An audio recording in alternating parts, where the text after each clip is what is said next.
வணக்கம். இலங்கை செய்திகளுடன் நான் நிரோஷன். விரிவான செய்திகளுக்கு முன் தலைப்புச் செய்திகள். வேலை நிறுத்தத்தில் ஈடுபட்டுள்ள தபால் ஊழியர்களுக்கும் அமைச்சர் நலிந்த ஜாதிசவுக்கும் இடையே இன்று விசேட கலந்துரையாடல். முன்னாள் ஜனாதிபதி ரணில் விக்ரமசிங்கவின் உடல்நிலையை பற்றி கொழும்பு தேசிய மருத்துவமனை அதிகாரப்பூர்வ விளக்கம். எரிசக்தி அமைச்சர் குமார ஜெயக்கொடி மீது குற்றப்பத்திரிகை தாக்கல் செய்ய லஞ்ச ஊழல் ஆணையம் நடவடிக்கைகள் மேற்கொண்டு வருவதாக வெளியாகும் தகவல்கள்.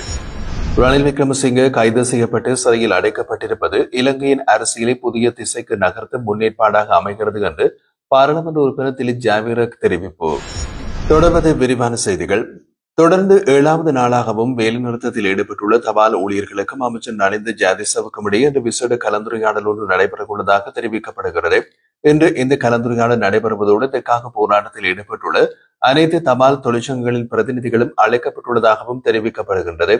தொலைத்தொடர்பு அதிகாரிகள் சங்கம், ஒன்றிணைந்த தபால் தொழிற்சங்கங்கள் உட்பட பல தொழிற்சங்கங்கள் 19 கோரிக்கைகளை முன்வைத்து கடந்த 17ஆம் தேதி ஆரம்பிக்கப்பட்ட இந்த வேலைநிறுத்த போராட்டம் இன்றைய தினமும் தொடர்கின்றது. வேலை நிறுத்தம் தொடங்கியதை அடுத்து நாடு முழுவதிலும் உள்ள தபால் அலுவலகங்களில் தபால் சேவைகள் பாதிக்கப்பட்டுள்ள அதே நேரம் தபால் சேவைகளை பெற வந்த மக்கள் பெரும் சிரமங்களை எதிர்கொண்டனர். இருப்பினும் இந்த விடயம் குறித்து இன்று அமைச்சருடன் கலந்துரையாட தயாராக இருப்பதாக ஒன்றிணைந்த அஞ்சல் தொழிற்சங்க முன்னணியின் இணை அழைப்பாளர் சிந்தக பண்டார தெரிவித்துள்ளார். இதற்கிடையில் வேலை நிறுத்தத்தில் ஈடுபட்டிருந்த பல உறுப்பினர்கள் தற்போது சேவை நடவடிக்கைகளில் பங்கேற்றுள்ளதால் நாளைக்குள் தபால் சேவைகள் வழக்கம் போல் மேற்கொள்ள முடியும் என்று இலங்கை தபால் சேவைகள் சங்கத்தின் தலைவர் ஜெகத் மஹிந்த தெரிவித்துள்ளார். கொழும்பு ஊடக அமைச்சினால் ஏற்பாடு செய்யப்பட்ட அசிதிசி ஊடகவியல் புலமை பரிசில் திட்டத்தின் 2025ஆம் ஆண்டு விருது வழங்கும் விழா வெள்ளிக்கிழமை நாராயண்பேட்டையில் உள்ள ஊடக அமைச்சில் நடைபெற்றது. இந்த விழாவில் சுகாதார மற்றும் ஊடக அமைச்சர் நலிந்த ஜாதிச தலைமையேற்றிருந்தார்.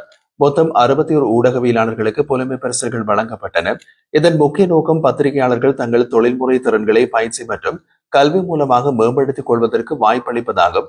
இந்த புலமை பரிசல்கள் நாட்டில் அங்கீகரிக்கப்பட்ட அச்சு மற்றும் மின்னணு ஊடகங்களில் 3 ஆண்டுகளில் பணியாற்றிய பத்திரிகையாளர்கள், சுயாதீன மற்றும் பிராந்திய ஊடகவியலாளர்கள், இணை ஊடகவியலாளர்கள், ஊடக தொழில்நுட்ப வல்லுநர்கள் என்று பல்வேறு பிரிவினருக்கு பெறுவதற்கு வாய்ப்பளிக்கப்படுகிறது. மேலும் உதவித்தொகை வழங்குவதற்காகவும் அரசு 7 மில்லியன் ரூபாய் ஒதுக்கியுள்ளது.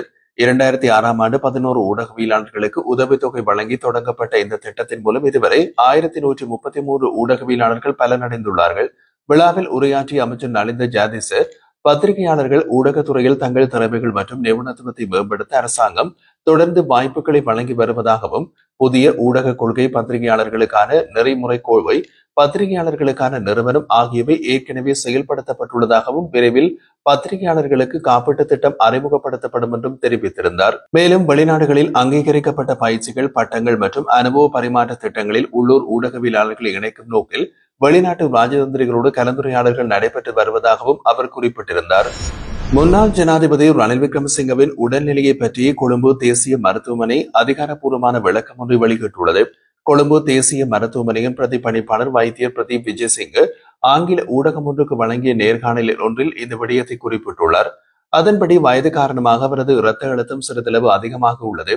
எந்தவித ஆபத்தும் இல்லையெனிலும் முன்னெச்சரிக்கை நடவடிக்கையாக அவரை அவசர சிகிச்சை பிரிவுக்கு மாற்றியுள்ளதாக அவர் தெரிவித்துள்ளார். மேலும் முன்னாள் ஜனாதிபதி ரணில் விக்ரமசிங்கே ஆபத்தான நிலையில் இல்லை என்றும் அவர் வலியுறுத்தினார். சிறைச்சாலை மருத்துவமனையில் தேவையான சிறப்பு சிகிச்சை வசதிகள் இல்லை என்று மருத்துவ அறைகள் வெளிப்படுத்தியதை தொடர்ந்து நேற்றைய தினம் ரணில் விக்ரமசிங்கே தேசிய மருத்துவமனைக்கு மாற்றப்பட்டார். குற்றப்புலனாய்வு துறையினரால் கைது செய்யப்பட்ட அவர் நீதிமன்ற உத்தரவின் பேரில் விளக்கமறியலில் வைக்கப்பட்ட நிலையில் முதலில் சிறைச்சாலை மருத்துவமனையில் அனுமதிக்கப்பட்டிருந்தமை குறிப்பிடத்தக்கது. இதேவேளை முன்னாள் ஜனாதிபதி ரணில் விக்ரமசிங்கவுக்கு அவரின் உடல்நிலை, உயர் ரத்த அழுத்தம் சீராகாத நிலையில் நீதிமன்ற அனுமதியோடு அவரை சிங்கப்பூர் கொண்டு செல்லுமாறு ஐக்கிய தேசிய கட்சி ஆலோசனை வழங்கியுள்ளதாகவும் தகவல்கள் வெளியாகியுள்ளது. எரிசக்தி அமைச்சர் குமார ஜெயக்கொடி மீது குற்றப்பத்திரிகை தாக்கல் செய்ய லஞ்ச ஊழல் ஆணையகம் நடவடிக்கை மேற்கொண்டு வருவதாக தகவல்கள் வெளியாகியுள்ளன. நிதி முறைகேடு தொடர்பான இந்த குற்றப்பத்திரிகை 2015ஆம் ஆண்டு ஒரு கூட்டு தாமதத்தில் கேள்விப்பத்திர சபையின் தலைவராக பணியாற்றிய காலத்தில் இடம்பெற்றதாக கூறப்படும் முறைகேட்டின் அடிப்படையில் தாக்கல் செய்யப்பட உள்ளது. இதன்போது சுமார் 8 மில்லியன் ரூபாய் இழப்பீடு ஏற்பட்டதாக மதிப்பிடப்பட்டுள்ளது. மேலும் நீதிபதி ஒருவர் குறித்து கருத்து வெளியிட்டதற்காகவும் குமார ஜெயக்கொடியை எதிர்த்து நீதிமன்ற அவமதிப்பு வழக்கு தாக்கல் செய்ய எதிர்க்கட்சியினரும் சில சிவில் அமைப்புகளும் தயாராகி வருவதாகவும் தெரிவிக்கப்படுகின்றது. இந்த வழக்குகளில் ஏதேனும் ஒன்றில் குற்றவாளி என்று நிரூபிக்கப்பட்டால் குமார ஜெயக்கொடி கடுமையான சட்ட சிக்கல்களை எதிர்கொள்ள வேண்டியிருக்கும் என்று அரசியல் வட்டாரங்கள் சுட்டிக்காட்டுகின்றன. இதனிடையே குமார ஜெயக்குடி தனது பதவியில் இருந்து விலக வேண்டும் என்று சில மூத்த அமைச்சரவை உறுப்பினர்கள் கூறியுள்ளதாகவும், ஆனால் அவருக்கு நெருக்கமான வட்டாரங்கள் அவர் பதவி விலக எந்த திட்டமும் இல்லை என்று தெளிவுபடுத்தியுள்ளதாகவும் தகவல்கள் தெரிவிக்கின்றன. முன்னாள் ஜனாதிபதி ரணில் விக்ரமசிங்கே கைது செய்யப்பட்டு சிறையில் அடைக்கப்பட்டிருப்பது இலங்கையின் அரசியலை புதிய திசைக்கு நகர்த்த முன்னேற்பாடாக அமைகிறது என்று சர்வஜன அதிகாரம் கட்சியின் தலைவர் மற்றும் பாராளுமன்ற உறுப்பினர் திலித் ஜாவீர குறிப்பிட்டார். நேற்று சனிக்கிழமை சிறைச்சாலை மருத்துவமனையில் ரணில் விக்ரமசிங்கவை சந்தித்த பிறகு ஊடகங்களுக்கு கருத்து வெளியிட்ட அவர், எனது அரசியல் பார்வையில் இது நாட்டின் அரசியலை வேறு ஒரு திசைக்கு கொண்டு செல்லக்கூடிய முக்கியமான சம்பவம். ரணில் விக்ரமசிங்கவின் அரசியல் கொள்கையோடு எங்கள் கட்சி இணங்கவில்லை என்றாலும் முன்னாள் ஜனாதிபதி ஒருவரை இவ்வாறு நடத்துவது முறையல்ல. மேலும் அவர் நீதிமன்ற உத்தரவுகளை நான் கேள்விக்குள்ளாக்கவில்லை. ஆனால் நீதித்துறை செயல்முறை மற்றும் விசாரணைகளுக்கு வழிவகுத்த சம்பவங்களின் நிகழ்வுகள் சிறிய கேள்விகளை எழுப்புகின்றன என்பதை மட்டுமே சுட்டிக்காட்டுகிறேன் என்றும் திலித் ஜாவீர வலியுறுத்தினார். நாடு கடுமையான பொருளாதார நெருக்கடியை எதிர்நோக்கிய சந்தர்ப்பத்தில் நாட்டை சரிவிலிருந்து ரணில் விக்ரமசிங்கவை மீட்டார். அப்படியான ஒரு தலைவரை அரசியல் ரீதியில் பழிவாங்கும் வகையில் சிறையில் அடைப்பதா என்று முன்னாள் நீதியமைச்சர் ஜனாதிபதி சட்டத்தரணி அலி சப்ரி கேள்வி எழுப்பியுள்ளார். முன்னாள் ஜனாதிபதி ரணில் விக்ரமசிங்கே கைது செய்யப்பட்டமைக்கு அலி சப்ரி கடும் எதிர்ப்பு வெளியிட்டு கருத்து தெரிவித்த போது மேற்கண்டவாறு கூறினார்.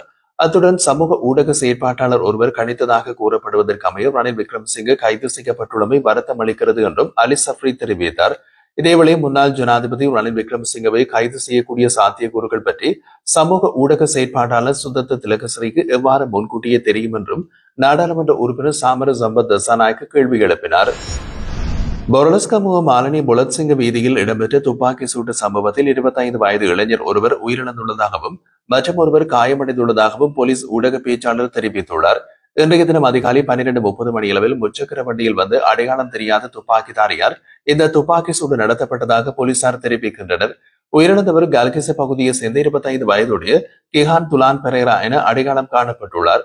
பொரலஸ்கமுவ பகுதியில் இடம்பெற்ற இசை நிகழ்ச்சியில் கலந்து கொண்ட பின்னர் 8 பேருடன் சாலையில் நடந்து சென்று கொண்டிருந்த போது முச்சக்கர வண்டியில் துப்பாக்கிதாரி ஒருவர் பாதிக்கப்பட்டவர் மீது துப்பாக்கி சூடு நடத்தியதாக போலீஸ் விசாரணைகளில் தெரிய வந்துள்ளது.